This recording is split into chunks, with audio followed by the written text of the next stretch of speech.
که چېرته هم ستاسو د موبایل چارج زر زر ختمیږي، یعنې ستاسو موبایل 100 ته رسېدلی دی، ګنټه نیمه ګنټه استعمال شي، ستاسو د موبایل بیټري اټومیټیک لو شي او ستاسو سره چارج بیا ختم شي. د دې حل څه دی؟ یا تاسو کله هم چې اول نه موبایل واخلئ، یو نوی موبایل وي تاسو سره، نو د اول نه هغه ډېر زیات بهترین چارج کوي. تاسو پکې ګیمینګ هم کوئ، مووي هم ګورئ، نور اکټیویټي پکې هم کوئ، خو تاسو سره د موبایل چارج لکه د مار پروت وي او ختمیږي نه. بیا اټومیټیک دغه شانتې په وخت تېرېدو سره ستاسو د موبایل چارج چې دی روز تر ورځه کمیږي. نن زه تاسو ته 3 داسې بهترین ټیپس درښایم چې د دغه په مدد سره تاسو خپل د موبایل چارج کافي حده پورې سټیبل ساتلی شئ، برقرار ساتلی شئ. کم کم ټیپس دي په دې کې اولنی چې کله هم تاسو خپل موبایل چارج ته لګوئ، نو هغه به تاسو په یو ګرم ځای کې چارج ته نه لګوئ. یعنې کله چې تاسو په یو ګرم ځای باندې موبایل چارج ته کېږئ، یو خو موبایل خپل چارج کېږي، د هغې نه هم ګرمایش پیدا کېږي، بل چې دا په یو ګرم ځای کې ایښودلی، یا د داسې په فریج د پاسه ایښودی، یا داسې مشینري وي چې ګرمه وي په هغې د پاسه دې ایښودی، او تا ته را پته نه لګي چې د دې څه نقصان شته که نه. نو د دغه ډېر زیات نقصان وي، د موبایل خپل ګرمایش هم وي، او دغه شانتې کم د مشینرۍ یا د ګرم ځای چې دی د هغې ګرمایش ورسره هم راجمع شي، د هغې وجې نه غټ اثر کېږي ستاسو د موبایل په بیټرۍ باندې، چې د هغې د وجې نه ستاسو د موبایل چارج په پټه پټه ډېر زر زر ختمیږي. چې کله هم تاسو خپل موبایل چارج ته ږدئ، په یو داسې یخ ځای کې ږدئ چې هغلته ګرمایش نه وي. مطلب دا نه دی چې تاسو خپل موبایل والی په فریج کې پکې کېږدئ، تاسو به یو عام یخ ځای کې ږدئ، هغلته به تاسو خپل موبایل چارج ته ږدئ، بیا به ستاسو موبایل سیف چلیږي.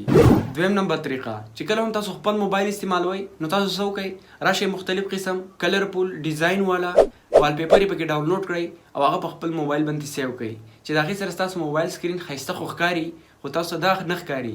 چې دی زما د موبایل بیټرۍ پاور څنګه کمزوری کوي، او د دې سره زما د موبایل بیټرۍ چارج څونه زر زر ختموي، تاسو ته دا نه ښکاري. نو کله هم چې تاسو په خپل موبایل کې کلرفول ډیزاین والا یا دغه شانتې انیمیشن والا چې هغې کې څه ځي راځي،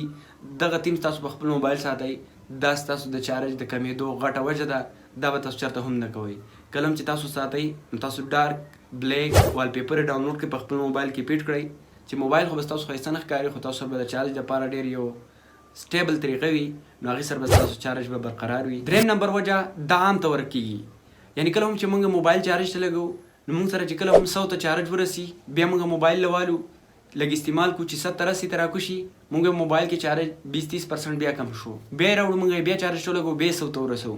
یعنې په ورځ کې 2-3 پیرې تاسو موبایل چارج ته ږدئ، 2-3 پیرې فل کوئ، نو د دې د وجې نه ستاسو د موبایل چارج ډېر زیات ختمیږي، ستاسو د موبایل بیټرۍ لایف چې کوم دی هغه کمیږي، بیټرۍ باندې غټ اثر پرې باسلی کېږي. د دغه وجې نه بیا تاسو سره موبایل چارج زیات وخته پورې نه کوي، چارج ورځ تر ورځه کمیږي. نو تاسو چې کله هم موبایل چارج ته لګوئ، نو تاسو خپل موبایل په ورځ کې 1 پیره چارج کوئ، په 2مه ورځ چارج کوئ، دغه شانتې په 3مه ورځ چارج کوئ، یو سټیبل ښکلی ټایم ټیبل ورله جوړ کړئ، په هغه وخت خپل موبایل چارج کوئ، او هره پیره تاسو د 90 نه په بره مه چارج کوئ. چې کله تاسو موبایل یوه پیره 100% ته ورسوو او بیا دې 30-40% ته راغی، ته دوباره چارج ته کېښودو، نو بیا ته دې 90 یا 80 ته ورسوه، هره پیره یې 100 ته مه رسوه، د دې نه هم ستاسو د موبایل بیټري پړسېږي هم، او بیا ستاسو موبایل کې چارج مسله زیاتېږي ورځ تر ورځه، او تاسو په دې نه پوهېږئ چې دا څه وجه ده. دا 3 واړه ټیپس به تاسو پېژندلي وي،